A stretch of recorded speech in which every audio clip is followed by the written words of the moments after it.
Hi, everybody. As Carol mentioned, my name is Misha Ide, and I work at the WSDA in the Regional Markets Program. And I'm going to share a slideshow and let me know.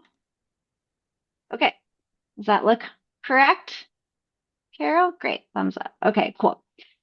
So my title at WSDA is the Small Farm Direct Marketing Specialist, and that is a kind of a long title. It's a bit of a fancy way of saying I kind of consider myself a concierge. So I like to help people connect to the resources that are available to them, both with and without WSDA. So I track resources from a lot of different organizations and agencies around Washington state and also nationally.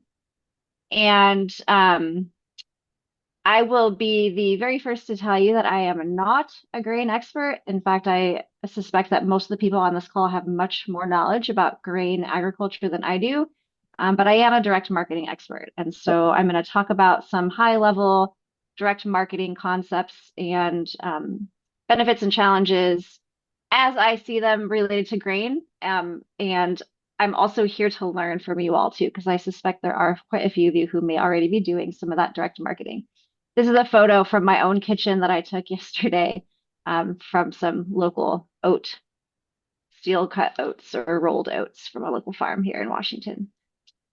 So I know I'm not sure how active the chat is.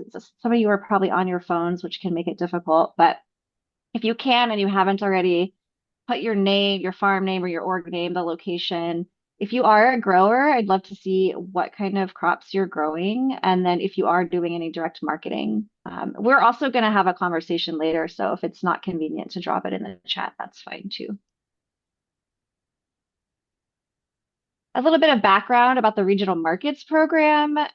So we are a small but mighty team within a large department.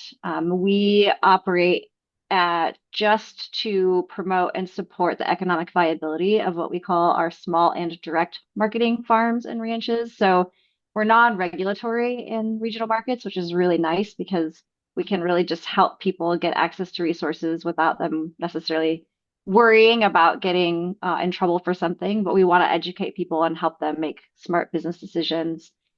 And what I mean by direct marketing is that the name of your farm follows the product. So we'll talk a little bit more about the different ways that could look, but it doesn't necessarily mean that you're at farmers markets. Like that's really direct marketing, but there are different pathways and different types of direct marketing that folks do. We also increase availability of healthy, locally grown food for all of Washingtonians and support robust local food and ag economies. And we have four different focus areas within our small but mighty team. So small farm direct marketing, which is me, basically. And then farm to school. So we have two folks, Annette Slonim and Rachel Breslauer. And Rachel is joining us today. And you all are lucky if you get to talk to Rachel because she does have a substantial grain background from WSU as well. So she's really knowledgeable about grain and especially direct marketing areas of grain. I think more on the research side. I don't want to speak for you, Rachel, but maybe you can introduce yourself later when it's appropriate for that. And we also have somebody who helps with meat and poultry programming. And then we have our local food system infrastructure grant. And I'll talk a little bit about that later too. And some of you on this call are probably already very familiar with it. Some of the different ways that we support farms and ag in our state and our regional markets program. Technical assistance is a really big one. So I spend a lot of time having one-on-one conversations with farmers, helping them understand the regulations that they might need to follow to do a specific type of agriculture or sales or processing. We sometimes have partnerships. Washington Meetup is an example of a partnership where we worked with WSU Food Systems team, which we do a lot of cross collaboration, just like we are today. Outreach and education, of course, being here in this type of workshop or going to events and handing out resources.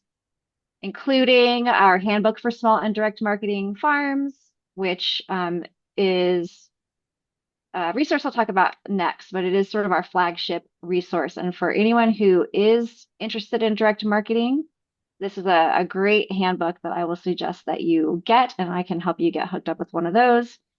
And then our local food system infrastructure grant. Danielle, maybe you'll recognize this lovely mill. We also have a farm to school purchasing grant, so for schools to apply for funds to buy directly from farmers in Washington State. So that handbook that I mentioned, it's really helpful. It covers a lot of the basics of getting started with direct marketing in Washington.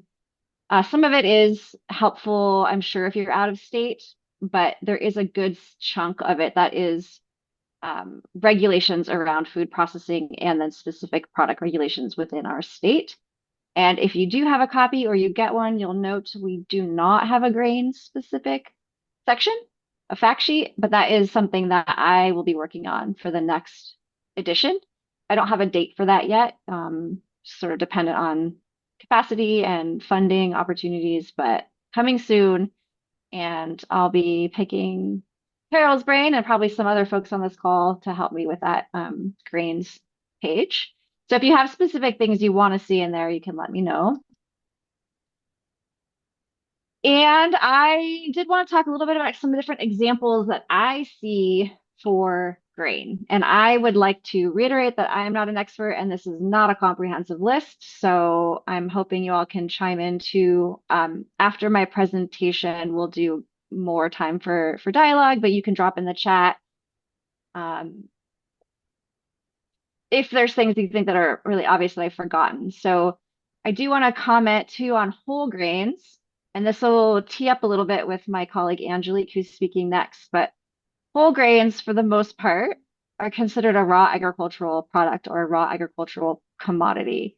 So if you grow wheat and you want to package and sell wheat berries direct to consumer, in most circumstances, that would not require any additional processing license. So that is considered a raw agricultural product. Now, when you start moving into things like milling, blending, so even if you had multiple raw grains and you were like mixing them into a cereal blend, that might push you into that needing food processing license. So it gets a little bit gray, which I'm really excited that Angelique from our food safety program will be here next to talk to you more about that. Obviously, things like breads and flour or breads and crackers, pastas, baked goods, so they could be ready to eat like at a farmer's market, or they could be frozen and raw. Agritourism, I saw that Joseph's Granary has a big barley harvest festival, which I thought was a pretty cool way to get the public onto their farm and learning about this side of agriculture and engaging with the end product. So I think they do like tastings of the different beers or things that their barley goes into.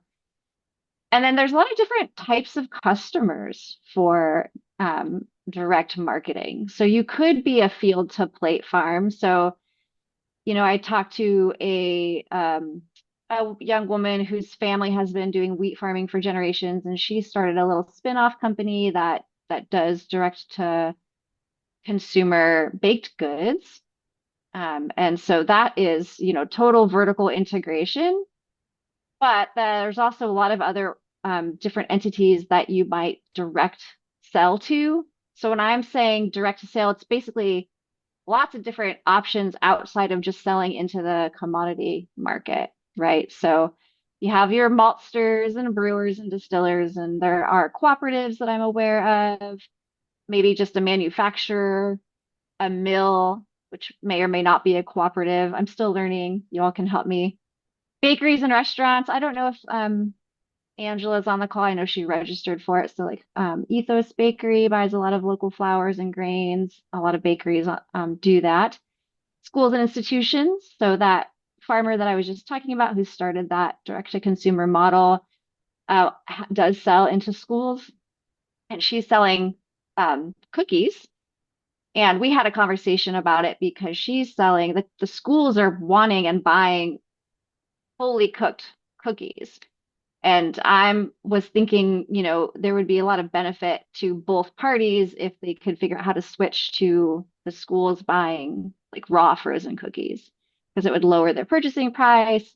Maybe they could buy more at once. They could store them in their freezer, it wouldn't take up a lot of room, and it would reduce the labor load on this small business who's now having to like bake all these cookies and deliver fresh product. Um, so that's a potential market opportunity is schools, especially if they have grant funds from our purchasing grant. There's also food hubs. I know a lot of you in Eastern Washington are aware of Link and their different ways that they're navigating and collaborating and moving product around. If there's anything that you think I haven't touched on, or if there's things that some of you are doing that I didn't mention, I know there's like Danielle, you guys work with a pizza shop, right? I think I have a picture of that. I think this is pizza with your grains from EB Road Farm. Um, I want to talk a little bit about the benefits and the challenges. And I'm trying to be quick because I want to make sure we have lots of time for conversation. If I'm thinking about direct marketing as in contrast to selling into the commodity market, some of the benefits are around diversification of your sales channels. So there's a reduction there in your market risk, right? You are setting your own price. So conceivably, your margins will or could be higher. Of course, it depends on what your costs of production are. And those things can go up as you start direct marketing, which we'll talk about in the next slide. But you're not beholden to the price that the market is telling you. And it could support a more even cash flow. So, if you're selling into commodities, you are probably getting like one big sale a year. Maybe that's how I envision it. Someone correct me if that's wrong. I guess it depends on what you're growing, right? And what different crops you have, but it's still pretty variable. And so in this case, depending on your farm and your crops and your size, you could strive to have a more even cash flow because maybe you have product you can sell all year round. And then, of course, there's less grading, sizing type requirements. So again, I'm not an expert in that, but when you're direct marketing, you need to have a really high quality product, but your customers likely aren't going to have really strict specifications, depending on the customer, of course. Opportunities to grow unique crops and varieties. So I know there's like maybe some interest in things like millet that might be harder to sell into commodity markets, but maybe there's interest in trying that and selling it direct to consumer and those types of things, or sort of heritage grains. You also get customer feedback more directly, which is nice because if you have the opportunity to have conversations with your customers, you can learn what they like, what they don't like, and see if you might be able to meet their needs more specifically. And you build those relationships and personal connections, which a lot of people really get a lot of value out when you're farming because we all know farming can be a little bit isolating, and depending on the type of operation you have and how you're selling, it can feel a little lonely sometimes. And so hearing from people who are enjoying the fruits of your labor and feeding families with it can be very rewarding. But of course, there's also challenges. And Angela, if you are on this call, I mined this photo from your Instagram feed. Thank you. Um, if you are doing direct marketing and you're not used to that, just be aware that you are now suddenly not just a farmer, right? You might also be a processor, you might also be a sales manager, a marketing specialist, a distribution hub. Like there are a lot of different hats to wear. And if you're successful enough, you can hire a lot of this out or, bring in folks to help you, but it is just a lot to juggle. Customer service and education. So this is the flip side to that really like great customer relationship building is that it can actually be very exhausting to be constantly navigating customer relationships. You are going to be educating people all the time about the value of your product and why it's special. Again, it depends on what type of sales you're doing. This certainly comes up if you're selling direct to consumer online or at a farmer's market. If you're selling to a bakery or somebody who's very familiar with this type of product, it might be less of that. your sales are going to be uncertain, right? You hope for that more steady revenue, but you have to work to get all of those sales, whereas it might feel a little more guaranteed at the commodity scale, although you can't pick your price there. And of course, Angelique's going to talk to you a little bit about the licenses and regulations that might be involved in the processing side of this. So there could be additional fees and oversight that you'll have to navigate. Access to really niche scale appropriate equipment can be a challenge. And I know there are a lot of folks on this call who have dealt with that. And additional costs, of course, that go into just this additional complexity. So things you have to pay for, like a website, packaging materials, all your advertising, processing equipment, which is definitely not cheap, labor, which we all know is hard to find, and things that I'm hoping people are thinking more about is liability coverage for their farms and their products. Okay, I think this is my last slide, so I can pass it over to Angelique. But there are resources to help you get into direct marketing. So I don't want you to feel overwhelmed by that list. The folks on my team, me included, are very eager to help support these efforts. I have a newsletter that I send out every couple of weeks, and it includes open grants, workshops, and other opportunities for farmers that you might find valuable. Once I close out my presentation, I'll drop links in the chat to join those things, and I'll also make sure Carol can follow up with that in an email.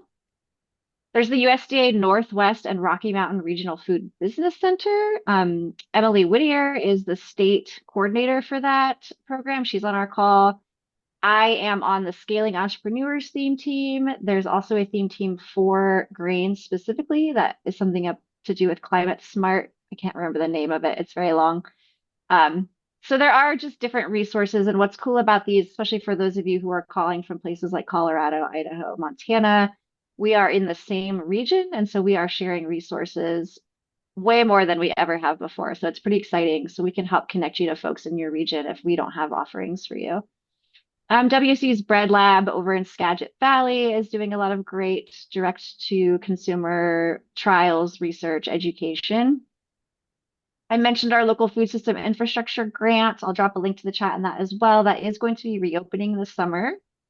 And it's a kind of a hard timeline for farmers. We understand that. So we are working on getting all of the information, including the application itself, posted to the website soon before it actually opens. So folks can have a longer on-ramp to prepare and apply for that grant.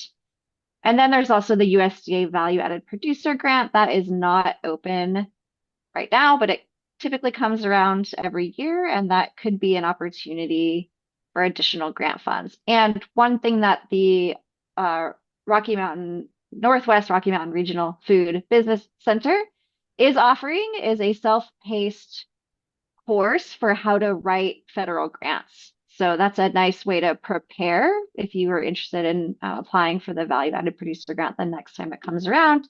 And again, we'll put all these links in the chat and a follow-up email. This is my personal or my work email and phone number. So please feel free to reach out to me directly and we can schedule a time to have some conversations about how we can support you. Peter, I see you squinting on your phone there. Don't worry, we'll follow up in an email and make sure you have all of this, so don't stress about it. Thanks. Yeah. Okay, that's me. I am going to, let's see, how do I end my share? Okay. I'm going to stop sharing and then pass it over to Angelique if you're ready to go. I am, thank you. Hi, I'm Angelique Finney. I'm with the Washington State Department of Agriculture's Food Safety Program. I'm the Eastern Washington Region Manager. So Micha covered quite a bit more than I am going to.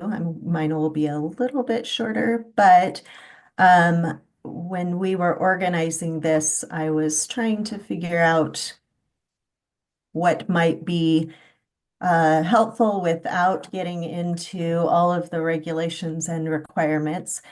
So that's the question answer portion would be definitely where you want to ask some specific questions. So you all know raw agricultural commodities, but I wanted to kind of introduce this some definitions of how we in the food safety program when we regulate how we look at these type of definitions. So I'm going to start by saying the processes and products that we have people come to us with to ask about licensing or permitting are assessed on a case-by-case basis to determine if a WSDA license is required, and sometimes if there are other further requirements. So there are some products that require specific training certificate before licensing or things like that. Generally, those are not grain related, but I just want you to keep that in mind when you're asking questions that I may not be able to give you an answer if you have a very specific product and process, because in some cases we need to make sure that the state as a whole is handling things the same way when we make these decisions. So when we make these case by case determinations, it's usually based on what we would see as a food safety risk.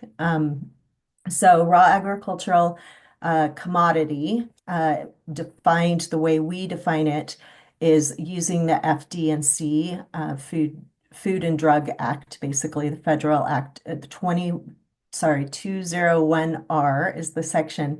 And basically we say, oh, that's any food that's in its raw or natural state, including fruits that are wash colored, otherwise treated.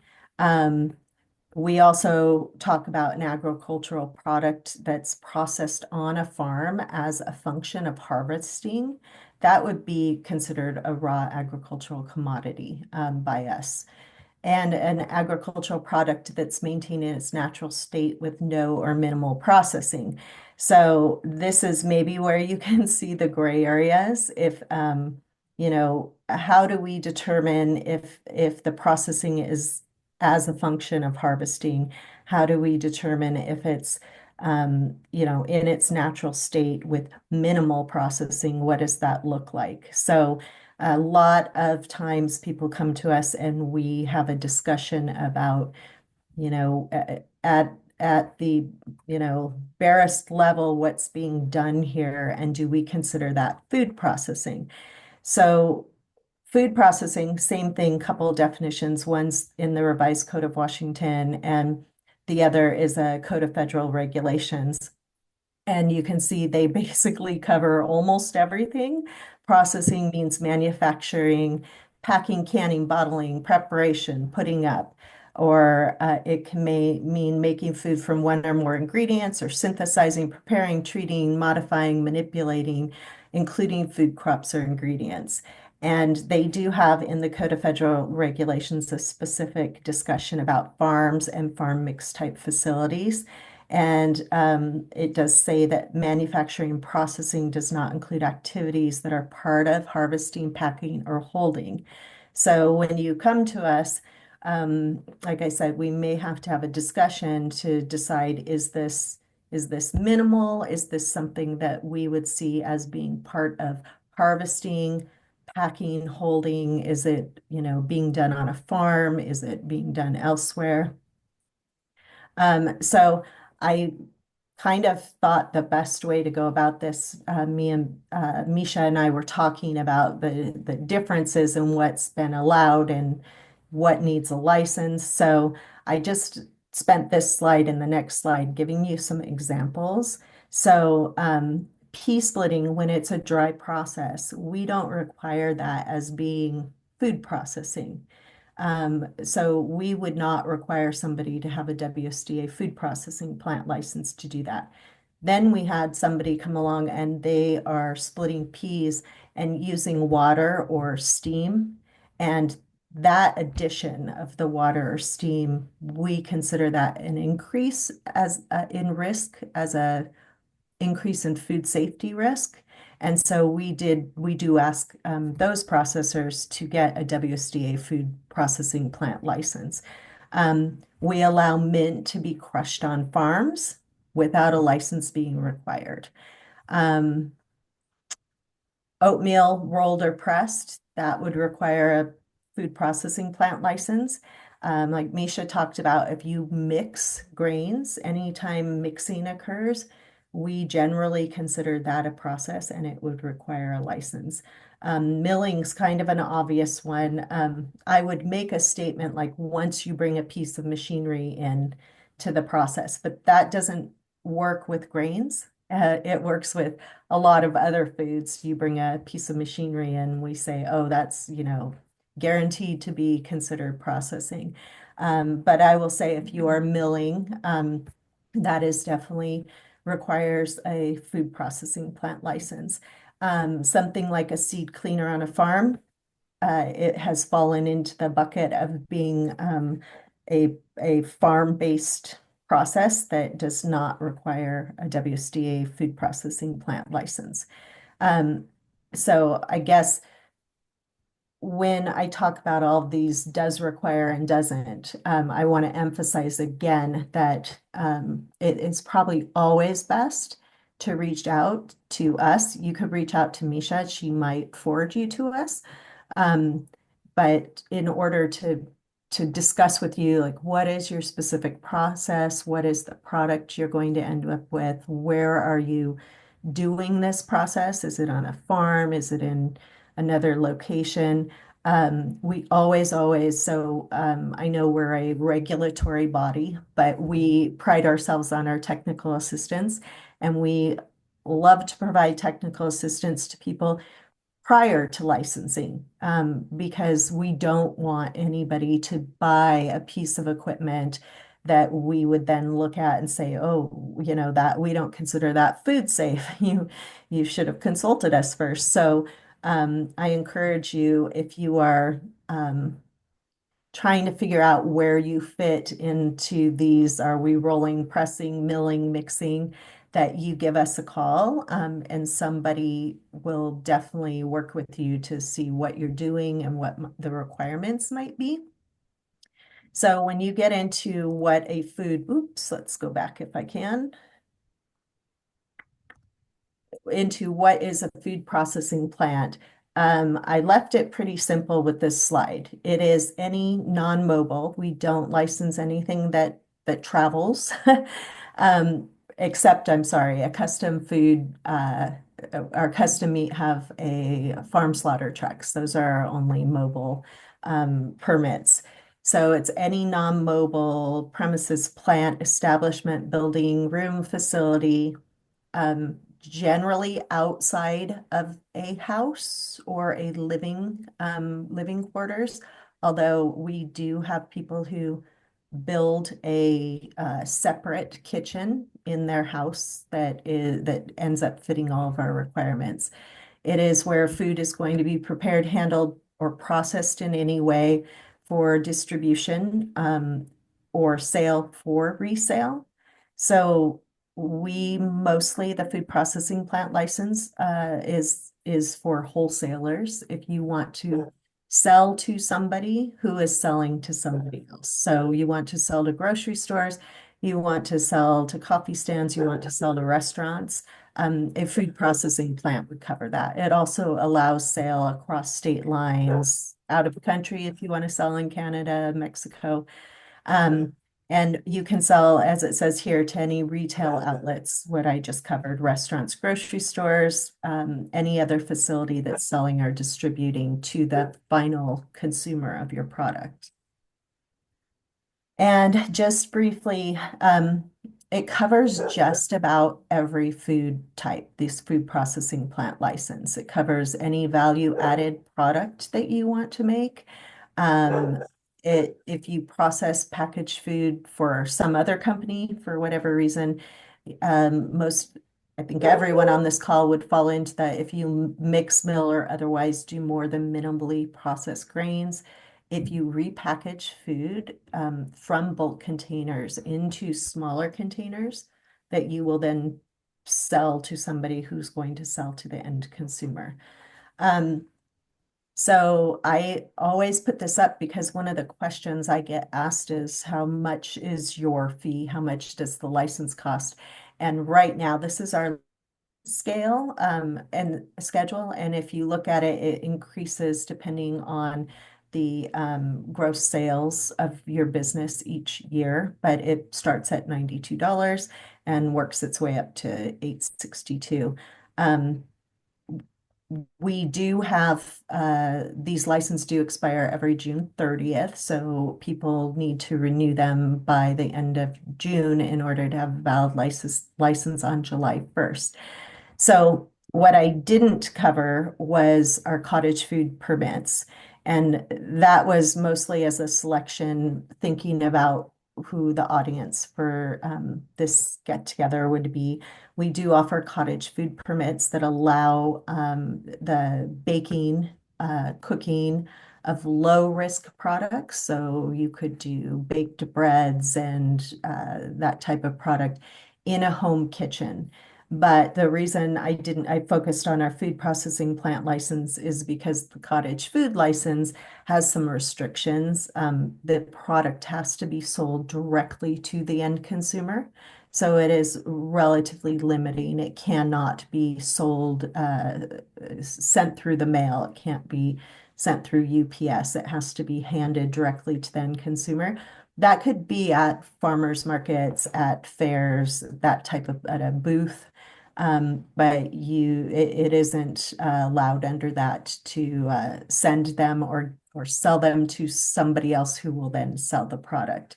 But that is always an option for people who want to start out small, maybe try to do some research and development on their products, see if they can build a base, customer base.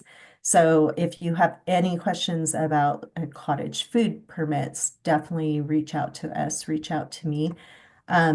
This is our food safety email address. You can email that anytime. You can call us at this phone number, and we'd be glad to, again, talk to you about what your product is, what process you're thinking about using.